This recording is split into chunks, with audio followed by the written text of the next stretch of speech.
Welcome to Sense and Nonsense A to Z, where we pick topics based off of the letter of the day. Today is episode 21 of season 1, featuring the letter U. We're family and we're your hosts, AT and Z. So let's get started.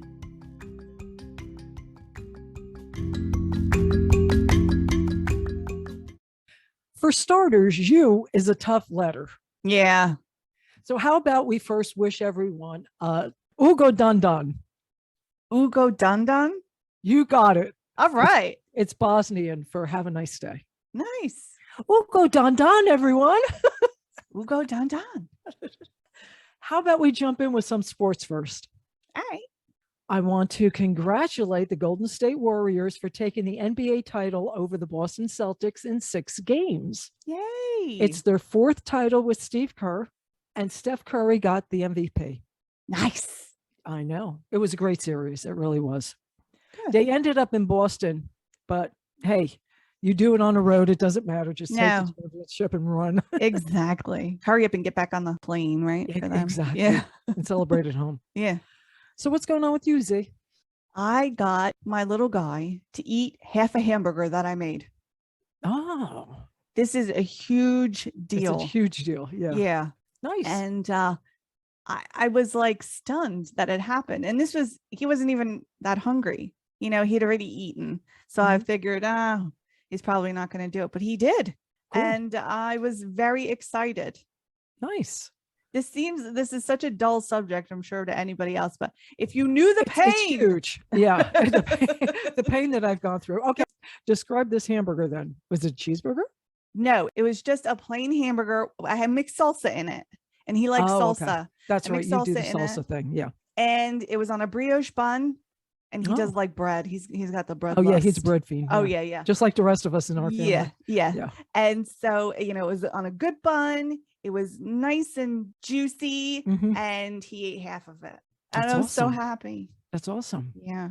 This is historically from a kid who basically eats like 2 kinds of chicken. Oh yeah, like and nothing cheese. too. Yeah. And, it's like Yeah. So yeah, it's a struggle with him. I did tell you that he's starting to eat. He's eating pepperoni on a pizza now. Yeah, you told me. Yeah. That's good. Cool. So we're starting to branch out, and I mean, this is such a big deal, folks. Hey, especially he's 12 now. I know. I guess that's a magic number. I'm so thrilled with the things that he's eating right now. It's like we can actually go to a restaurant, or we can actually go on vacation, and he can eat something. It's so exciting. Good.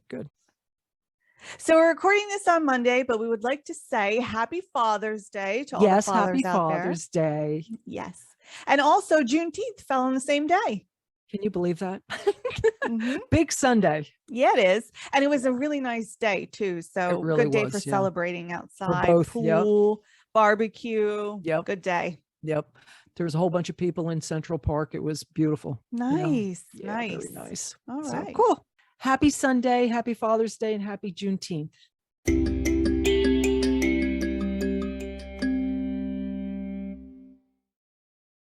I've got to tell you, the letter U is a bit challenging. Yeah, I know. But I have prepared 10 questions. Okay.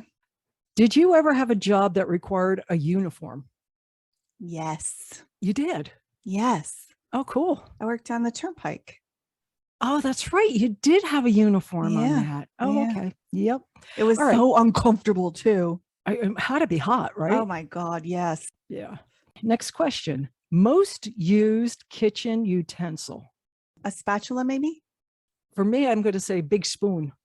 The big spoon. The big spoon. Got ya. Yeah. I think mine's a spatula because I make French toast every day. Yeah. I would say that's number 2 for me. This is Yeah. spatula. Yeah. Okay. Next question. How many USB ports on your computer?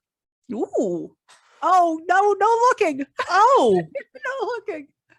3. You think 3? I think 3. Okay. Look. 3. 3? Oh, cool. Mine's only 2. Oh, Yeah. Even on my laptop, it's only 2. really? Yeah. Okay. Let's see. Last unprofessional person you've encountered. Oh, jeepers. I know. Let me count. Yeah. I know. Probably yesterday. I had a transition meeting. for Oh, no my kidding, kid. really? Oh my God. During a meeting, no Yeah. less. That's, Yeah. that's great. That's Yeah, just it's great. fantastic. Yeah. Mm. Mine was at Walmart. Oh, Very unprofessional. odds are good there. Sorry. Odds are very good. Yeah. And okay. All right. So you go through the self-checkout, right? Mm-hmm. I always save my vegetables and stuff for last because you have to punch that in Yeah. and you have to find, where it is and Yeah. yada, yada, yada. Okay. I had a head of lettuce. So I go to L and I'm like, is it under iceberg? I go to I, it's not there either. So I said, excuse me. And she looks at me like I'm an idiot because it has a scan on the bottom. Mm-hmm. If it has a scan on the bottom, why didn't the scanner pick that up when I put it on the damn scanner? Right? I don't know. I don't know either. She was so rude. I'm like, I'm doing your job for you. No lady. kidding. I was just going to say, like, you're doing a job that people normally get employed and Exactly. paid for. I don't understand that when you do self-checkout, how come you don't get a discount? You should.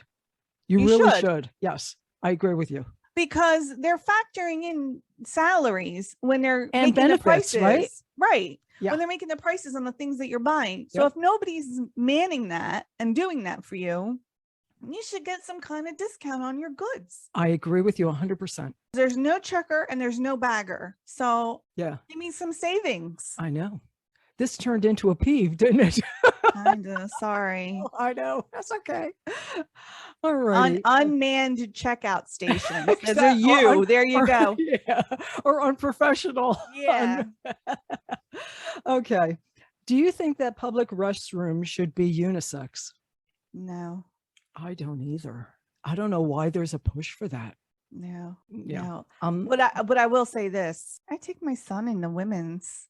Well, that's a different story. He's a little kid. Not so much. He's getting big. big. He's still a little kid. We go in the stall and everything, but I'm not comfortable sending him in by himself. Absolutely not. And you're not going in the men's room. No. Yeah, that's no, I don't want to be in the men's. No. The men's have urinals. I know. If everything was a stall, maybe that would be fine. Yeah. But I don't want to be in a urinal bathroom. I know. I know it. I've been in there and it's gross. It is. And it smells gross too, usually. It smells gross. The public ones, yeah. Yeah. Okay. Onward. Okay. Unlimited breadsticks. Good idea? Absolutely. Great idea, right? Any unlimited bread stuffs, I'm all for. Me too. Yeah. They're delicious. I know. All right. Here's another one. A couple of these are a little political, but yeah, sorry. What do you think about universal health care? I had to come up with stuff with you. You know what I mean? I know. I'm gonna get like a socialist brand across my forehead. I don't mind it. I don't mind it. I don't either. I think we should try it. I think we should. I think there should be a base healthcare for everyone. Mm-hmm. Especially if you're a citizen. They're taxing every damn thing. I know. So, they're taxing gas when it's $4.60 at the friggin' pump. So use that for something to help the people. Well, I kind of want them to cut the tax right now on gas to give us a break. I know. Stop taxing us. Give us a break a little bit here. But the thing is that I don't understand how many times they can tax $1 anyway, and then you still have to pay for basic health care. Yeah. Isn't that double taxation? It's like quadruple. It's over and over. They tax the income, then they tax you when you buy anything. It's like, what the hell? And then they tax you if you have the goal to make any money off of the fact that you have money. Yeah. It's true. This has definitely turned into a peeve. I know. What is with these questions? Jeez. Okay. This next one's an easy one. Okay. Ever ride a unicycle? No. Never? No. I've tried it. When I was back in high school, I've tried it. No. No fun. No. It's no fun. It really isn't. I can't imagine it would be. Yeah. Okay. Is there an umbrella in your vehicle? Yes. At all times, right? Yes. Mm-hmm. Do you have any of those umbrellas that close upward? I do. It broke. Oh, it broke. I don't have it anymore. Did it work? It did. It worked well. Yeah, it did until the handle came off of it. I was doing some research on umbrellas because I was thinking about that being our sense of nonsense, but I kind of moved on with that. Mhm. And I found something that was very interesting that I just want to share with you. Okay.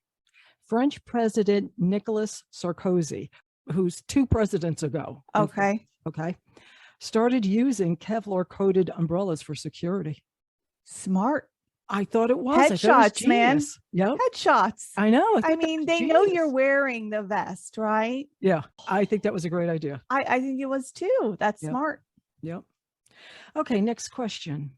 Did you or do you own anything with a unicorn on it? I'm sure I have in my life, but I don't I'm sure currently you did think when so. you were a kid. Yeah. I'm sure of it. Yeah. Whether I it was a don't. lunchbox or Yeah, a something. sleepy or something, you know. I mean, I had My Little Ponies and stuff, so I'm sure there was a unicorn somewhere in there. Had to be. But I not currently. Not Currently, no. No, but rainbows and unicorns. no, but I'll tell you, I have a friend and neighbor who does. She has a unicorn in her front yard. Okay. So I mean, it's not completely out of the question, huh? She has grandkids, right? She has grandkids. No, she's my age. I think she's a little younger than me. Yeah, but she lives in my neighborhood. Yeah. So that was 10, but I have a bonus question. Okay. So Major League Baseball is considering using an automated umpire to call pitches. They have AAA using it this year. What's your opinion on the? I don't like it. You don't? No, I don't, because I like the fact that there's an umpire making a call. I do too. I think the plan is that it's just going to call pitches. But as far as calling somebody safe or out, there's still going to be an umpire behind the plate. They're just taking away some of the responsibility. No, I don't like it. How long has baseball been in a thing? 100 years? For sure. Over 100 years. Yeah. We've been doing fine with an umpire. You know, the human element is it's a game. I know. It's a business though, you know. It's a ridiculous business is what it is. Well, I wonder if maybe what they should try to do is, if there's a controversial one, maybe they can go to a videotape with an Why can't they do one. that? Like football. Yeah, I think maybe that would be the next like step, rather than just jumping all the way into it. Yeah. You know, hey, that ball was outside. We need to go to the videotape on that. If they don't have any recourse for that, which they don't kind of don't right now. They should have recourse. I mean, you should. It's filmed. There's enough video on it. Yeah. Bring it in. Yeah. You know, and you should get, like football. You should get what? They have 3 challenges. Mm-hmm. Yeah. Have 3 challenges. Yeah. What's the harm in doing that? Yeah. But I don't like this completely automated.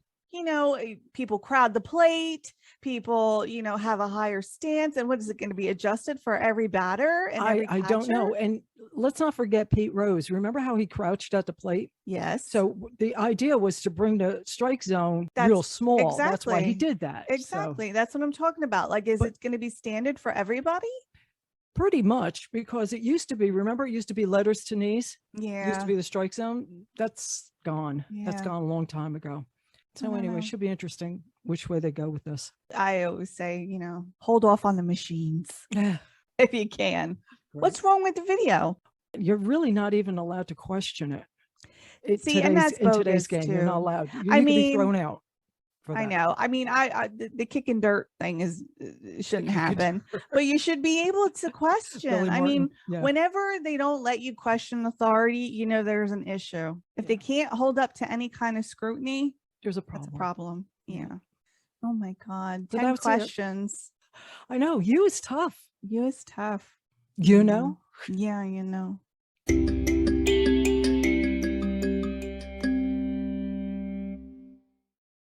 For my favorite You movie, I have picked Underworld 2003. Oh, okay.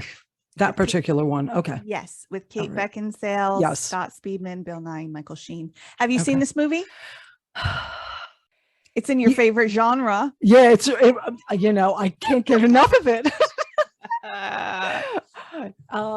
I am going to say I've seen bits and pieces of stuff like this, and yeah, it's just not my thing. Okay. You know, but I do like Kate Beckinsale. I like her a lot. I do too. She's I do good. too. Mhm. Very good. So And she's good in this stuff. she I know. is. I know She she's is. good in this This stuff. is kind of the origin of her being good in this stuff, Mhm. because she was doing a lot of period pieces and everything, and Mhm. she wanted to break out of that. And so what better thing? Yeah. So this was vampires and lichens, lichens being werewolves, have been fighting for centuries. And Kate Beckinsale plays Celine, who is a vampire warrior known as a death dealer. And she's hell-bent on eradicating lichens because she believes lichens killed her family when she was human. So Lucian is played by Michael Sheen, and Right. he's the leader of the lichens, and he has an interest in the human doctor, Michael Corvin, played by Scott Speedman.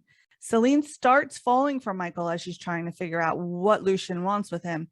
And along the way, she uncovers a conspiracy and corruption within the vampire ranks, and that makes her go rogue. So this movie is kind of like an updated version of the horror movies of like the 40s and 50s and stuff. And they did it like sort of Matrix style, you know, Yes, everybody exactly. instead of like, whoa, Yeah. everybody's in, you know, black leather, and Yeah. it's very sleek, and it's shot, and everything's got like a blue hue to it. And Right. so Right. it's, I mean, it's dated now, but when this movie came out, it was very, very modern. Mhm. Bill Nighy plays Victor, and he's one of the heads of the vampires, and he's kind of a father figure to Celine. And on the set, he was known as the rock star vampire. Yeah. So Victor notoriously hates lichens, and he was super strict about the vampire and lichen bloodlines mixing. He feared this union so much that he killed his own daughter way back in the day for mating with Lucian and getting pregnant. He did not want to see what that spawn became. So not a great guy. And on top of that, we find out that Victor, in a moment of weakness, killed Celine's family, not the lichens he blamed it on. So when she does find this out, she's devastated. And as a result, she does the thing that Victor fears most and bites Michael, who's already been bitten by a lichen, and now he turns into a hybrid. So she does it kind of like out of a revenge thing, even though she's falling for Michael. So his skin and his eyes go black, and he's physically just superior to Victor, even as they're battling it out. But it's Celine who winds up dealing the death blow to Victor. And it's shocking when she does it. It's pretty intense. But then hilariously, Kate plays Anna Valerius in Van Helsing in 2004, Right. where she was a human killing vampires. And then she went back to being a vampire in Underworld Evolution in 2006, Underworld Rise of the Lichens in 2009, Underworld Awakening in 2012, and Underworld Blood Wars in 2016. This is quite a successful series. Oh yeah, no doubt. And when Celine was turned, she was 19 years old, but Kate was 30 when Underworld came out, and she was still pulling it off. She looks good. Yeah, there was never any you know. Yeah, No. So this movie Underworld was one of the inspiration for my games way back in the way. Oh, no kidding. Yes. Cool. So this was an important movie, Underworld, in my life, and not necessarily so much all the sequels, but this Right. one in particular, the original. The original. There you go. See? Yes, was very important. Yeah, it played a big part in modernizing vampires and lichens. So Cool. yes. For the you actor, I have picked an actress, Good. Uma Thurman. Very good. Uma Karuna Thurman was born on April 29th, 1970 in Boston, Massachusetts. I'm kind of surprised that she was from Massachusetts.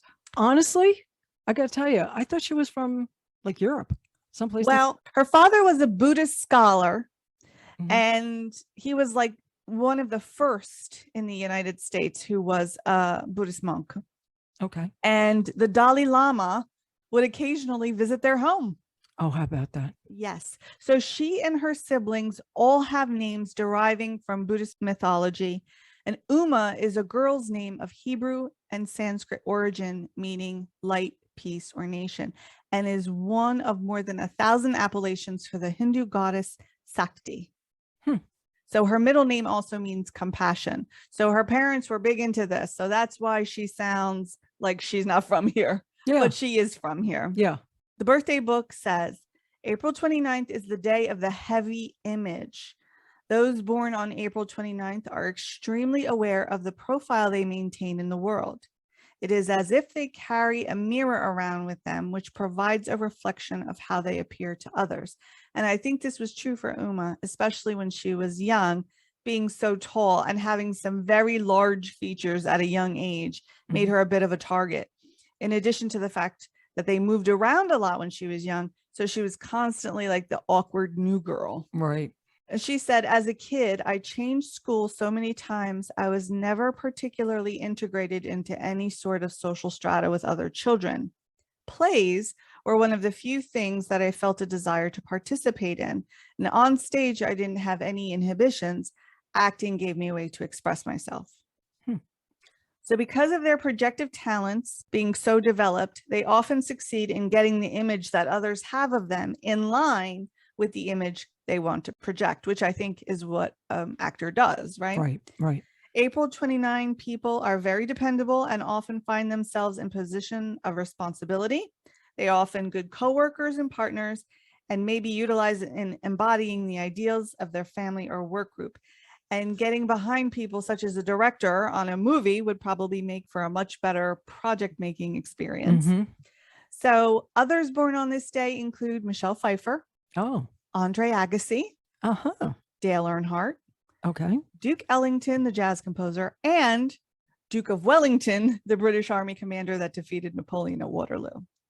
So she shares this day with some pretty awesome people. Right.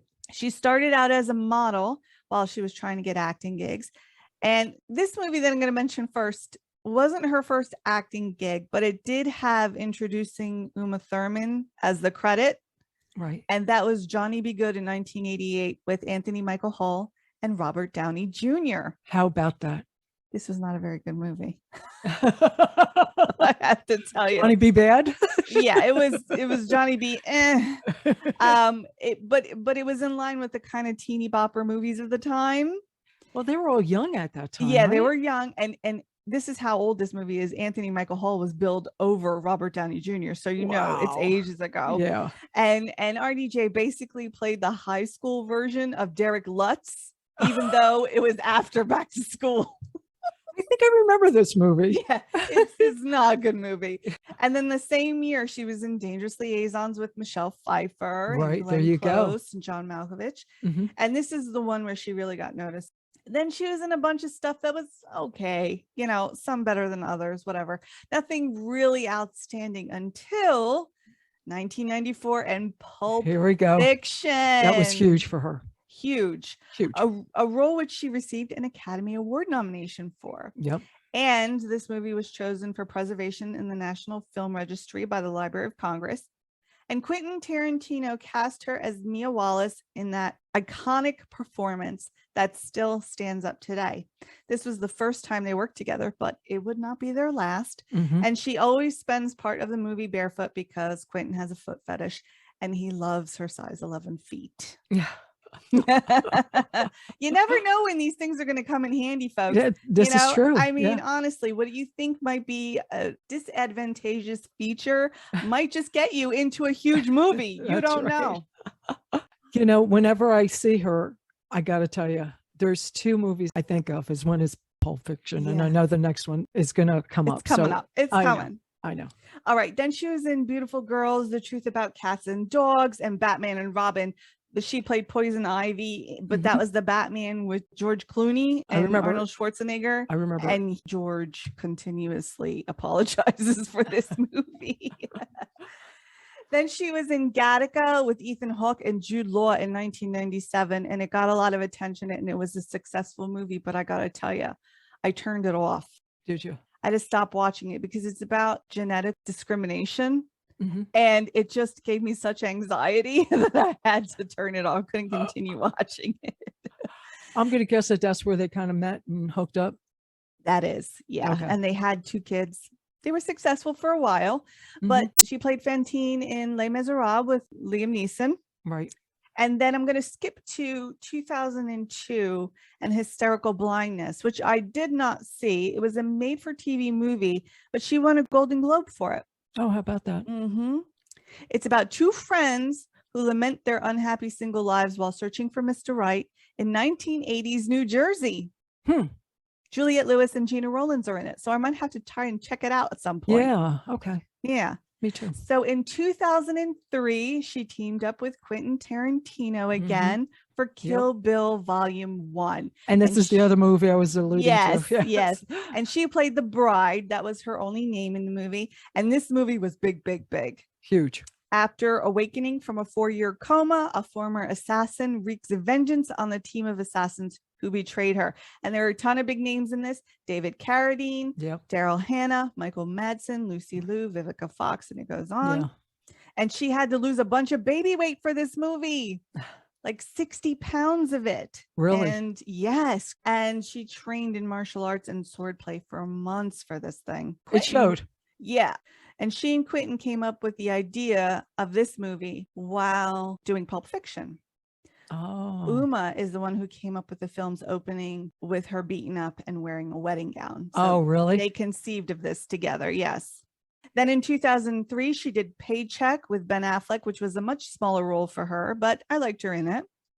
And then in 2004, Kill Bill Volume 2 came out. Yeah. And this is where they actually give her a name. She plays Beatrix Kiddo, aka the bride, aka Black Mamba, aka Mommy. That's how she billed in the credits. Right. And this was, huge for her too. These Kill Bill movies were really like probably the highlight of her career, I think. Then in 2005, she was in The Producers, which I still haven't seen. Oh, you got to see it. I know, but it's a rental. Oh, well. Oh, I know. So I keep watching the trailer. I'm like, this movie looks hilarious. It is hilarious. It's very different from the original. A little modernized, which is a good thing. Doesn't she play a woman with a German accent or something? Yes. Yeah, she does a good job too. Yeah. Well, it looks like she's singing and dancing and doing a whole bunch of stuff in it. Yeah, it's good. It's good. Yeah. And then in 2008, she was in The Accidental Husband, which is a rom-com. And it's got Colin Firth and Jeffrey Dean Morgan in it. And I just saw it and it's cute. Oh, you know, it's a rom-com, but it is cute. It's a good premise. And I like Jeffrey Dean Morgan and Colin Firth. And I think Colin Firth is probably tied for the title of like Mr. Rom-Com with Hugh Grant. I think they probably like come up against the same kind of roles that they have to beat each other out for all the time, Yeah. And then in 2010, she played Medusa in Percy Jackson and the Olympians, The Lightning Thief, which is based on a series of young adult fantasy novels about Greek mythology by Rick Riordan. I like those books very much. And now she's going to be in The Old Guard 2 with Charlize Theron, which they're filming right now. And I don't know when it's coming out, but I'm looking forward to it because I liked the first one. And these are on Netflix though. So you got to get Netflix. You got to get Netflix. Man. So I picked Uma because I like her. Even though she's beautiful, she isn't cookie cutter and she hasn't tried to make herself cookie cutter either or shave away the things that make her unique. And I like that. I like that. Yeah, me too. And also one more thing about her is she is on the board of directors of Room to Grow, which is a nonprofit organization founded by Rob Reiner, dedicated to enriching the lives of babies born into poverty throughout their critical first 3 years of development. Good cause. Right? Very good. So Uma Thurman.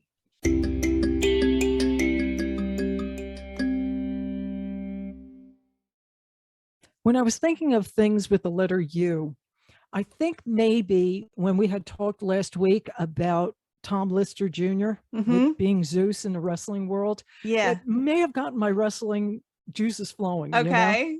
Because I think, ever since I was teeny, both my parents religiously watched professional wrestling. Yeah. So I grew up on professional wrestling. Y'all loved it. They both loved it. I know, but she loved it. She loved it. Yeah. I mean, it originally started with Bruno Sammartino. So this is a name way back. But anyway, letter U, the Ultimate Warrior. He was huge. He was fantastic. Everybody loved him. He was one of the good guys. Yeah. He was born James Bryan Helwig on June 16th, 1959 in Crawfordsville, Indiana. 6'2", 280 pounds. Jeez. He was huge. Yeah. He was originally a bodybuilder, and then he went into professional wrestling, which happens all the time. Mm-hmm. Now, his look was, he was cool. All right. So he had like the spiked hair kind of thing, kind of like the Rod Stewart and the Kiss kind of. And I'm going to get to this because he could have been Kiss's bodyguard. He would have fit right in. I'm telling you. His hair was spiked just like, Paul Stanley and Ace Frehley and Peter Criss. Obviously, Gene Simmons had the ponytail up top, so he didn't have that look going. Yeah. But he had that other hair look. Yeah. And then he had the face makeup. It was almost like Ace Frehley's makeup, but it was more like a bat, and it was more colorful than what Ace Frehley had. And his thing is that he had tassels on his arms and on his knees. They were tied so tight. I was always they like, were tight. Wow, doesn't that hurt? And he would run in, and it was like a hard rock and roll driving theme song that he would just run right in and slide right into the arena. And he was bigger than life. Originally, and this is typical, that when they all start out, they start out with these weird names. So originally he was Blade Runner Rock. Then he went into Dingo Warrior. Then he used his name, and then eventually they came up with the Ultimate Warrior. His heyday was 1987 to 1992 when he wrestled in the WWF, which is now the WWE, right? Yeah.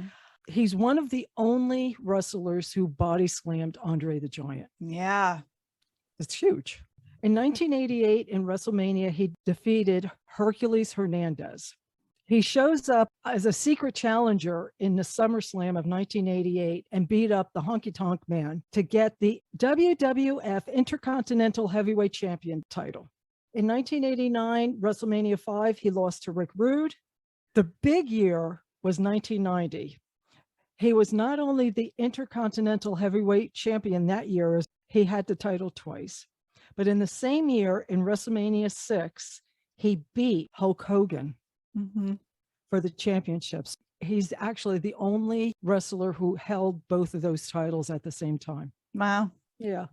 In 1991, he returned to the WWF in WrestleMania 7. He defeated Randy Savage. Do you remember all these names? Of course. Yeah. Savage was Slim Jim. That's right. That's right. Then in SummerSlam 91, he teamed up with Hulk Hogan because they were both the good guys, right?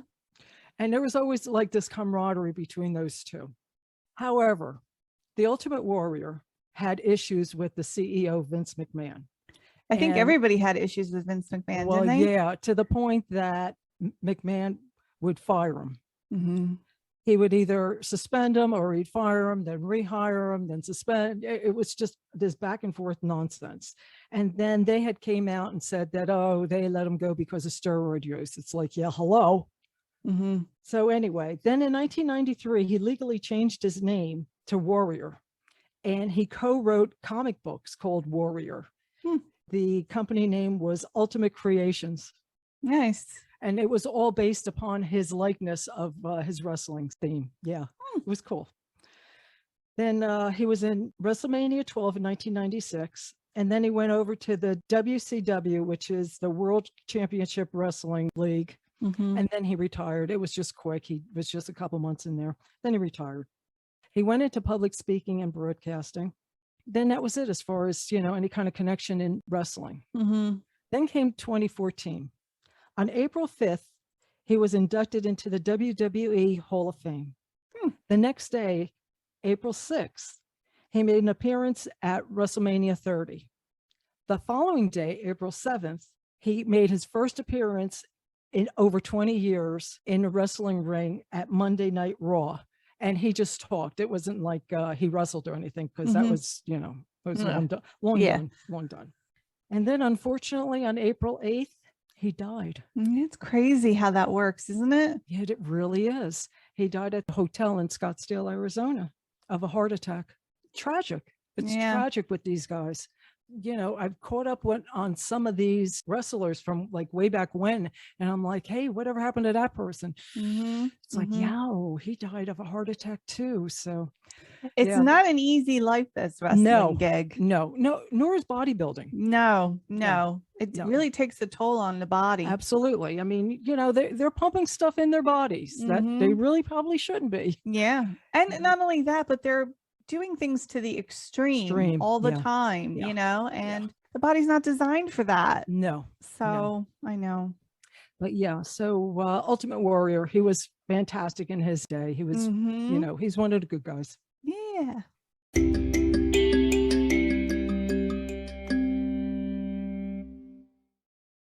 So the favorite band has to be, for the first season, it has to be U2, right? It does. I mean, come on. Yeah. U2 is an Irish rock band from Dublin, formed in 1976 when they were teenagers and in school together. Yep. The group is Paul David Hewson, aka Bono. He's lead vocals and rhythm guitar. David Evans, aka The Edge. I love that name. I know, me too. He's lead guitar, keyboards, backing vocals, that kind of thing. Adam Clayton, bass guitar, and Larry Mullen Jr., drums and percussion. Yep. So they were signed pretty quickly, and then they just started putting out albums and touring like prolifically throughout their career. They are spiritually, politically, and socially conscious in the music they make and the actions they take. Woo! That was a happy accident. So the Joshua Tree was their most critical and commercial success. I think that's their best album. I think so too. That was number 5. And they had the 2 singles, With or Without You, and I still haven't found what I'm looking for. They are the only number 1 singles they had in the US, which I find 2 incredible. Great songs though. They are, but I find that incredible because they have so many really good songs. Yeah. I think this is the best album. I do too. U2 have released 14 studio albums and are one of the world's best-selling music artists. They've sold an estimated 170 million records worldwide, which is a staggering amount of records. They have won 22 Grammys, more than any other band. And in 2005, they were inducted into the Rock and Roll Hall of Fame, their first year of eligibility, by the boss, Bruce Springsteen. There you go. And Bruce was inducted by Bono in 1999. So that was a nice, very cool symmetry thing there. And throughout their career as a band and as individuals, they have campaigned for human rights and social justice causes, including Amnesty International, Jubilee 2000, the One/Data campaigns, Product Red, which I've personally had a lot of dealings with, War Child, and Music Rising. And they performed at both Band Aid in 1984 and Live Aid in 1985. I remember it both. Yep. And even though Joshua Tree is probably my favorite album, I also did like Rattle and Hum a lot. I did too. It has Desire on it, which I think might be my favorite U2 song. I gotta tell you, that is one of my favorites, but I really thought about this. You want to know what my favorite is? Yeah. And this is off the charts. Okay. God Part 2. Really? Yeah. Wow. I know. I get goosebumps when I hear that song. There are a lot of songs by them. Sunday, Bloody Sunday. One. Yeah. Even Mysterious Ways, that I'm like, I'm getting chills from this. With or Without You. Beautiful Day. Beautiful Day is another one of my favorites too. I mean, I'm just thinking about it. It's giving me chills. Yeah. Where the Streets Have No Name. And Pride in the Name of Love. Yeah. Like, really good. It's funny because great voice and a cool guy. He's a really cool guy. And you know who he's really good friends with? This is going to shock you, I think. Okay. Tom Morello's mother, Mary Morello. I've heard that before. Yes. Okay, so I'm not shocked, but I heard that before because when I Dave Grohl. Yes. Right? Yes. Yes. Really funny though. He said that he collects other people's mothers because he doesn't, he's got a little bit of a hole in his life. So but they talk on the phone, and he's good friends with Mary Morello, which I just find to be awesome because she's a huge activist as well. Certainly is. Originally Edge's brother was in the band. He was the fifth member. Mm-hmm. And then they only wanted 4. Yeah. So he was the odd man out. What a shame. What a shame. I think that would have been good. Why not have 5? I don't know. Yeah. Whatever their dynamic was, they I didn't know. feel. Well, they made it work. They did. I mean, it hasn't really hurt them, has it? They No. keep reinventing themselves, and they've changed their musical styles a bit over the years, but it's still at its core, you know, has Right. that U2 sound and feel to it. Well, his voice is very distinct. It is. And he has an also distinct way of singing. Like he's very mellow a lot, and then he'll just like bust out suddenly. And you're like, whoa, okay. Yeah. Also a couple other things. Johnny Cash covered One. Have you ever heard it? No. It's actually really good. I can imagine. He had a great voice too. I Johnny know. Cash had an excellent voice. But can you imagine Johnny Cash covering one of your songs? Of course. I mean, I think that's holy wonderful. crap. That's just like what we were talking about with Tom Jones covering some of the rock and roll songs. Yes. It's great. I love when they do that. I love that too. And Bono and the Edge wrote the theme for Goldeneye in 1995, and Tina Turner sang it. Cool. Yeah. Yeah. I've listened to it. It's good. Of course. It's actually one of her better songs. Oh. Like vocally. Yeah. Yeah. It pushes her, and it's really good. Good. Yeah. Yeah. When I was listening to U2 songs, I don't think of them as one of my favorite bands. Like if I'm just walking around on the street. Right. But as I'm listening to the songs, I'm like, you know what? I really actually like a lot of their songs. I know. You know, a lot more than I think I thought I did. I don't think I've ever sat down and like cumulatively listened. Right. You know, so it was a little eye-opening for me doing research for this episode. And I'm glad I picked U2 because they were a little bit of a surprise for me. Yeah. As a matter of fact, I had Alexa do YouTube for me when I was working out, and I know they're good. They're really good. They are. And there's a lot of meaning behind all their stuff. They're not just a fluff band. Like no. Very significant. Very deep. Yes. Yeah. Just like the song God Part 2. I mean, that is really deep. Yeah. So, but I like it. Yeah, me too. I knew that you would be shocked with my favorite song. I knew it. I am. Yeah. Yeah, it's not one of the regular ones. That's okay. I like that though. Yeah.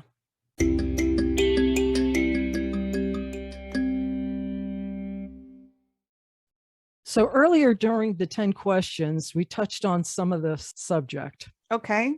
And I got to tell you, again, it's very challenging. I was going to do Sense and Nonsense with the state of Utah. And I'm like, yeah, no. Then I went to umbrellas, and I'm like, yeah, no. So I settled on this. I think this is good, but it's kind of weird. Okay. Our topic is urine. Oh, let me tell you something. Wait till you hear some of this stuff. Oh, no. Oh, yeah. Okay. Sense or nonsense? Urine is sterile. Yes, sense. It's actually a trick question, and you're correct. When it's in the bladder, it is. Once it leaves the body, it can pick up bacteria from the urethra and from the air. Oh. See, it's not so bad of a topic. Yeah, it's gross.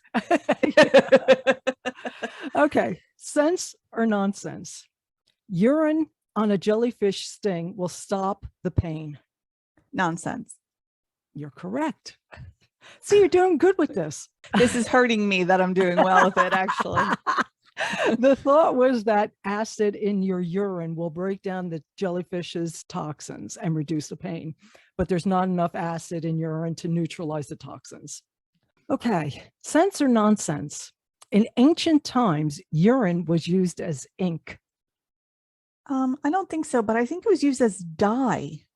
So I'm going to say nonsense, but used as dye. Okay. Very good on that, by the way. So I will get to that in a minute. Okay. The Romans used urine as invisible ink to write secret messages. Oh, invisible ink. Yep. And then once the paper is heated up, that's when everything comes out. Gotcha. Yeah, isn't that wild? Okay. Yeah. They also use urine to rinse their mouths for whiter teeth. Oh, did it work? It does. It's actually a thing. Oh, I know. No. Isn't that terrible? That's terrible. I know. They should have just Don't used try this at olive oil. home. No, Yeah, they should have just no. used olive oil. Olive oil will do the same kind of thing and it's not as nasty. Oh, people, Romans, what are you doing? A couple more things about the Romans. They used urine to tan leather and to bleach wool and linen. Yikes. So where are they getting all this urine from? I don't know. It was a big thing back then. So because of all its uses, urine was so precious back in those times that merchants would go door to door to purchase pee. How about that? Yeah, which made the Roman Emperor Nero have an idea to tax it, which added to the imperial treasury. See, even back then, they're taxing everything. Exactly. In pre-industrial times, urine was used in cleaning fluids because of its ammonia. Urine is 95% water, 2.5% urea, and 2.5% of a combination of salt, hormones, nutrients, yada, yada, yada. Mm-hmm. Morning pee is a thing. Mm-hmm. The first pee of the day is highly acidic because the body secretes acids while you're sleeping. Then as the day progresses, it becomes more basic. You really shouldn't drink your pee even for survival. Because of the amount of salt in it, it can actually make you dehydrated. Even the U.S. Army advises against it. Okay. Good to know, because I was planning on it. Yeah. Oh, God. Like yeah. You're in a boat. I get it. In the sea, yeah. Yeah. Yeah. Okay, cat urine actually glows under black light. It contains phosphorus, which oh my goodness. Yeah, and sometimes you can even see the glow without the black light. Huh. Urine is the window to your overall health. It provides vital information of your kidney, heart, and liver function. A smell of ammonia could indicate dehydration. A musty smell can mean liver disease.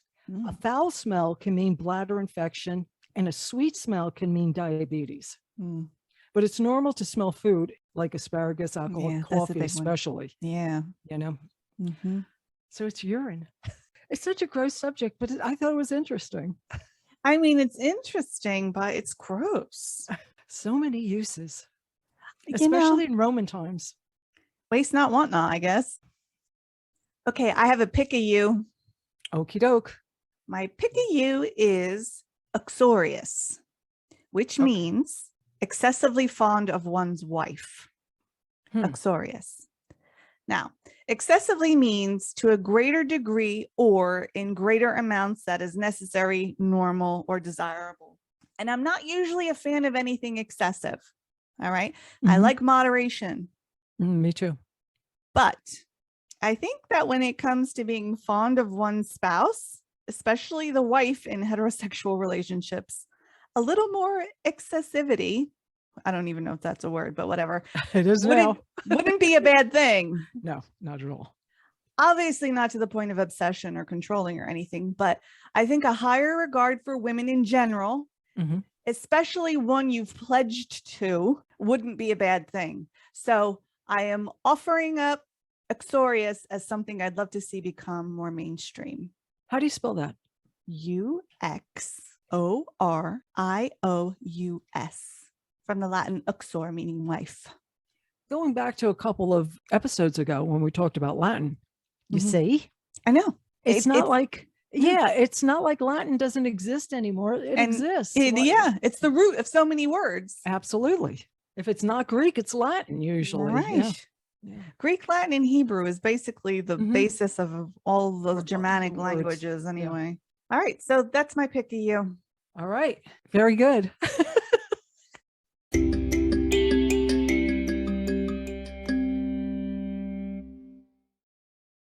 There have been some interesting letter U topics in the news lately. Oh. I figured that we would talk about a few of them. Okay. Alrighty. Here's the first one. An environmental group in Pennsylvania is asking for people to sign up for a challenge. It's called Soil Your Undies. Okay. And I've looked into this, and other states have done this in the past couple of years. So I guess I just found out about it because I'm local with Pennsylvania. Yeah. So what they want you to do is bury a pair of 100% cotton underwear and then dig it up in 60 days. Why? Okay. Here's the point. Okay. If the undies deteriorate, it means that the soil is healthy and full of microbes, Oh. not just bacteria, but fungus and worms and bugs and all that stuff that makes soil healthy, right? Hmm. So cotton is cellulose, which is a natural sugar and food for microorganisms.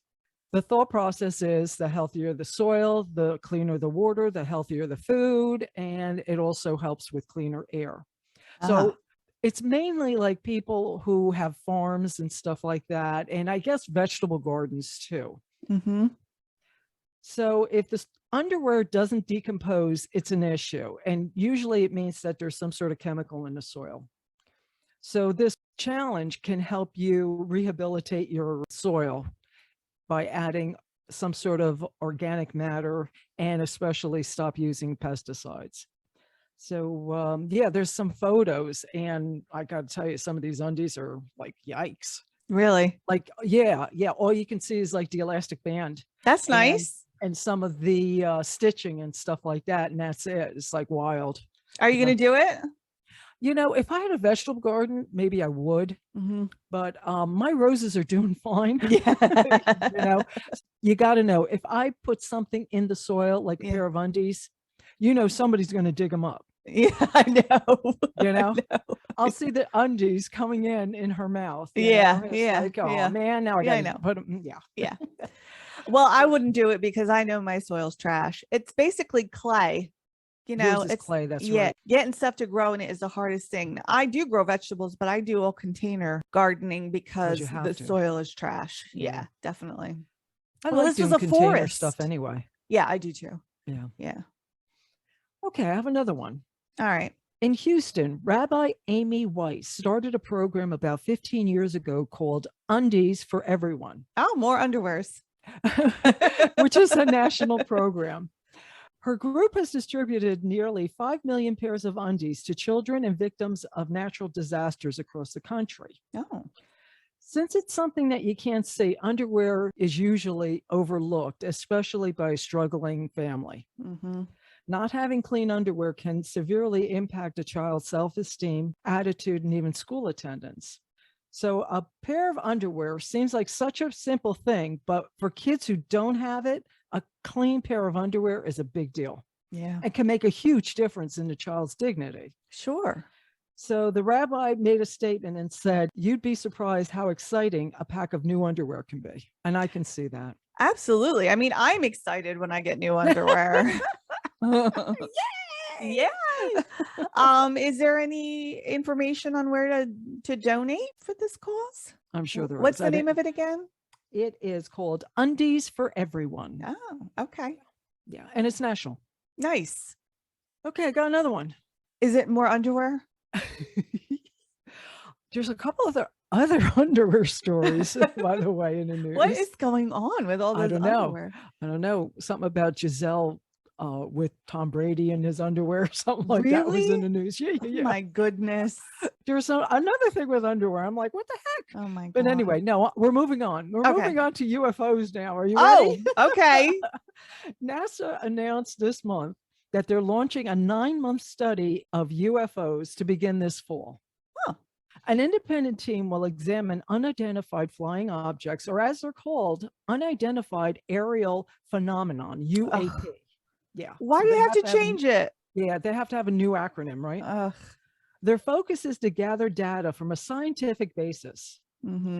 This development has come at a time when sightings in the U.S. have increased exponentially in the past few years. Oh my goodness. I guess that's because what? More time. I know, right? More time, right?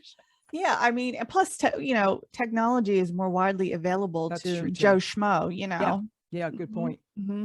So NASA said that they're interested in this study from a security and safety perspective. Yeah, right. That there's no evidence that UFOs are extraterrestrial in origin. Well, what do they think they are? Just a bunch of drones? I have no idea, but they said that their findings will be made public. Oh, right. Winky wink. Yeah. The real findings? I don't know about that. I don't but either. I'll tell you, I don't think so. I think we're at a point in history where they know they exist, they're coming, and they're trying to slowly get the public kind of desensitized. Yeah, we might be looking at a first contact situation soon. Ooh, You know? is that what you think?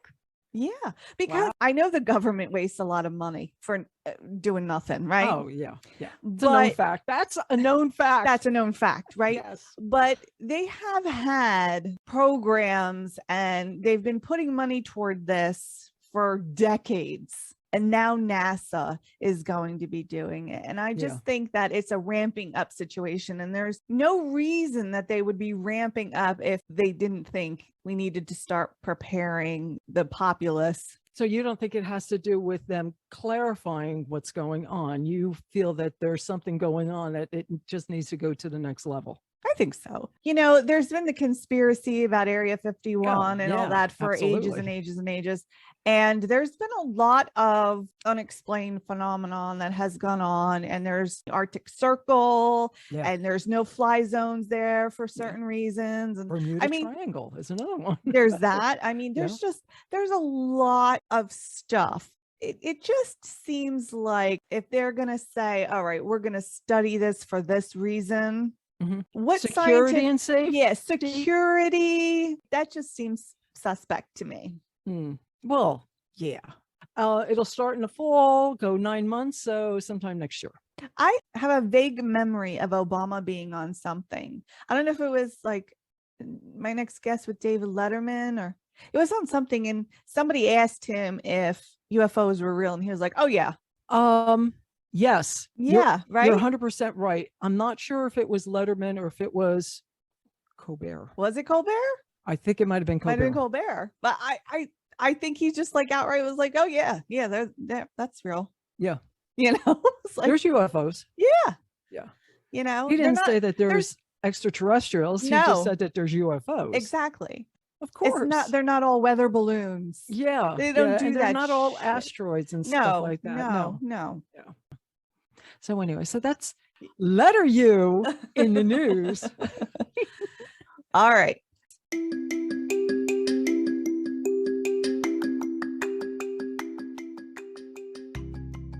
All right. So we have a little bit of breaking news. Oh. Yeah. I had mentioned Vince McMahon earlier. Yeah. It was just announced that he had to step down as WWE CEO following hush money allegations. It has something to do with $3 million worth of hush money. Oh my goodness. Isn't that crazy? Hush money. After all these years. I know. Yeah. Does it say who's taking over? It did not. I would probably have to do a little bit more investigating, but that just came over. Isn't that crazy? I know. And we just mentioned him. I know. Something about this podcast, man. Woo! You ready to wrap up? Absolutely. We appreciate you listening. With that, we're out of here. Thank you very much. We'll see you next week.